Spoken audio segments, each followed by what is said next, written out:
The tragic tale of kaca. Kaca was an enigma in the small town where stories travelled faster than truth. With droopy eyelids and a perpetually slackened posture, most people assumed he was riding the dragon, lost to heroin's cruel grip. But Kaca wasn't an addict. He was a narcoleptic, a rare kind, one who could fall asleep standing up, mid-sentence, or even while holding a mop at work. He had dreams, though, big ones.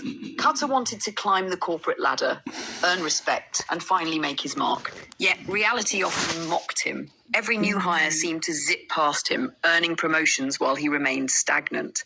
He couldn't understand why. In his mind, he was giving his all. But for those who observed him, slumped over a counter or snoozing by the break room coffee maker, it was clear Kaca's greatest competitor was his own body. A year passed, and even the most understanding bosses ran out of patience. Despite efforts from HR, kind co-workers, and countless pep talks, Kaca lost his job. Even all the king's horses and all the king's men couldn't put Kaca's career together again, someone quipped. Disillusioned and desperate, Kaca turned to an old fallback, selling dope. His first venture, a borrowed elbow of product, ended in disaster. Somehow, the entire stash ended up in the hands of one-armed bandit Sammy, the town's infamous gambling machine. Sammy had robbed countless pockets without shame or subtlety, yet Kaca still thought he could outsmart it.